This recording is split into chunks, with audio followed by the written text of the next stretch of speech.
بسم اللہ الرحمن الرحیم۔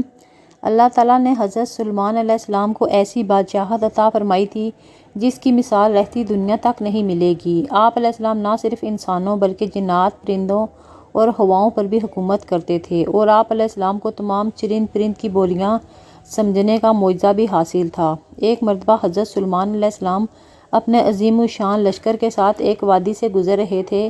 اس لشکر میں ہزاروں انسان، جنات اور جانور شامل تھے، جس کی ہیبت سے زمین کانپ رہی تھی۔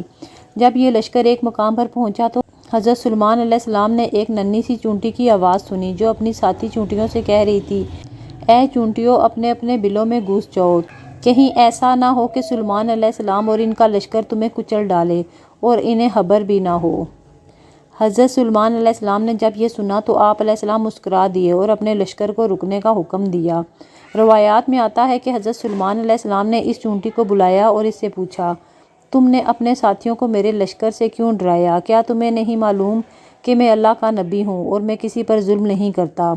چونٹی نے نہایت عاجزی مگر دانائی سے جواب دیا، اے اللہ کے نبی، میرا مقصد آپ کی شکایت کرنا نہیں تھا، بلکہ میں ڈر رہی تھی کہ کہیں آپ علیہ السلام کی شان و شوکت اور لشکر کی عظمت دیکھ کر میری ساتھی چونٹیاں اللہ کی تسبیح کرنا نہ بھول جائیں اور دنیا کی اس رونق میں کھو جائیں۔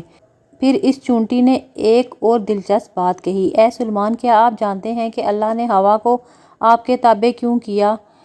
آپ علیہ السلام نے پوچھا، کیوں؟ چونٹی بولی، تاکہ آپ کو یاد رہے کہ آپ کی یہ عظیم سلطنت بھی ہوا پر قائم ہے، یعنی عارضی ہے، اس پر کبھی تکبر نہ کیجیے گا۔ ایک ننھی سے مخلوق کی اتنی بڑی بات سن کر حضرت سلیمان علیہ السلام کی آنکھوں میں آنسو آ گئے اور آپ علیہ السلام نے اللہ کے حضور سجدہ شکر ادا کیا۔ آپ علیہ السلام نے یہ دعا مانگی، اے میرے رب، مجھے توفیق دے کہ میں تیری ان نعمتوں کا شکر ادا کر سکوں جو تو نے مجھ پر اور میرے والدین پر نازل کیں۔ انسان کتنا ہی طاقتور کیوں نہ ہو جائے، اسے اللہ کی چھوٹی سے چھوٹی مخلوق کو بھی حقیر نہیں سمجھنا چاہیے۔ نعمت ملنے پر فخر کرنے کی بجائے اللہ کا شکر ادا کرنا چاہیے۔ کبھی کبھی ایک چھوٹی سی چیز یا بات ہمیں زندگی کا سب سے بڑا سبق دے جاتی ہے۔ ایک سچے حکمران کو چاہیے کہ وہ اپنی رعایا، چاہے وہ چونٹی ہی کیوں نہ ہو، کے حقوق کا خیال رکھے۔ حضرت سلیمان علیہ السلام اللہ تعالیٰ کے وہ جلیل القدر نبی اور بادشاہ تھے جنہیں اللہ تعالیٰ نے ایسی سلطنت عطا فرمائی جو نہ ان سے پہلے کسی کو ملی نہ ان کے بعد کسی کو ملے گی۔ آپ علیہ السلام کو جانوروں، پرندوں، ہواؤں اور جنات پر مکمل حکمرانی عطا کی گئی تھی۔ آپ علیہ السلام کی زندگی کے چند مشہور اور ایمان افروز واقعات درج ذیل ہیں۔ ملکہ بلقیس کا واقعہ اور تخت بلقیس کی حاضری۔ ملکہ بلقیس ملک سبا کی حکمران تھی جو سورج کی پوجا کرتی تھی۔ جب حضرت سلیمان علیہ السلام کو ہدہد پرندے کے ذریعے اس کا علم ہوا تو آپ علیہ السلام نے اسے خط لکھا کہ وہ اللہ تعالیٰ کی فرما برداری اختیار کرے۔ ملکہ بلقیس نے پہلے قیمتی تحائف بھیجے، مگر جب اسے احساس ہوا کہ سلیمان علیہ السلام مادی دولت کے بھوکے نہیں ہیں بلکہ اللہ کے نبی ہیں تو وہ خود حاضر ہونے کے لیے روانہ ہوئی۔ حضرت سلیمان علیہ السلام نے چاہا کہ ملکہ کے پہنچنے سے پہلے ہی اس کا عظیم الشان تخت آپ علیہ السلام کے دربار میں لایا جائے۔ ایک طاقتور جن نے کہا، میں دربار برخاست ہونے سے پہلے ہی تخت لے آؤں گا، مگر ایک اللہ والے جن کے پاس کتاب کا علم تھا، انہوں نے کہا، میں پلک جھپکنے سے پہلے ہی اسے لے آؤں گا، اور دیکھتے ہی دیکھتے وہ تخت ہزاروں میل دور سے دربار میں موجود تھا۔ ملکہ بلقیس نے جب یہ معجزات اور حضرت سلیمان علیہ السلام کی عظمت دیکھی تو ایمان لے آئی۔ حضرت سلیمان علیہ السلام بچپن ہی سے بہت ذہین اور دور اندیش تھے۔ ایک مرتبہ دو عورتیں ایک بچے کو لے کر حضرت داؤد علیہ السلام سلیمان علیہ السلام کے والد کے پاس حاضر ہوئیں۔ دونوں کا دعویٰ تھا کہ یہ بچہ ان کا ہے۔ ایک کا بچہ بھیڑیا لے گیا تھا، اب وہ دوسری کے بچے پر دعویٰ کر رہی تھی۔ حضرت داؤد علیہ السلام نے دلائل کی بنیاد پر فیصلہ بڑی عورت کے حق میں دے دیا۔ جب وہ باہر نکلی تو حضرت سلیمان علیہ السلام نے سارا معاملہ سنا اور فرمایا، چھری لاؤ، اس بچے کے دو ٹکڑے کر کے دونوں میں بانٹ دیتے ہیں۔ یہ سنتے ہی چھوٹی عورت تڑپ اٹھی اور رو کر کہنے لگی، نہیں، اس بچے کو ذبح نہ کریں، بے شک یہ بچہ اس بڑی عورت کا ہے، اسے دے دیں۔ حضرت سلیمان علیہ السلام فوراً سمجھ گئے کہ اصل ماں یہی ہے، کیونکہ ماں اپنے بچے کو مرتا نہیں دیکھ سکتی۔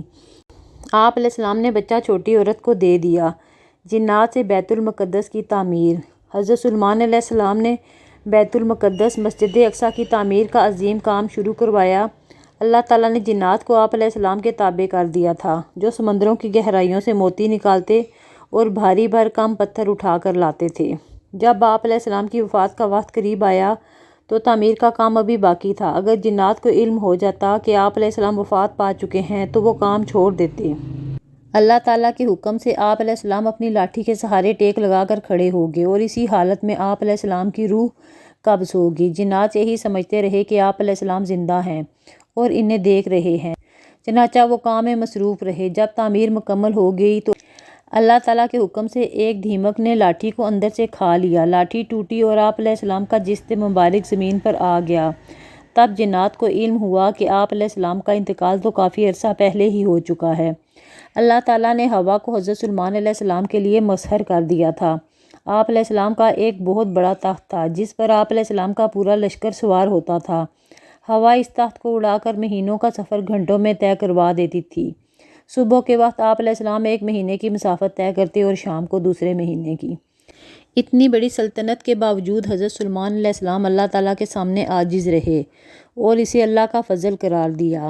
حضرت سلیمان علیہ السلام کی زندگی سے ہمیں یہ سبق حاصل ہوتا ہے کہ فیصلہ کرتے وقت ظاہری باتوں کی بجائے حقیقت تک پہنچنے کی کوشش کرنی چاہیے۔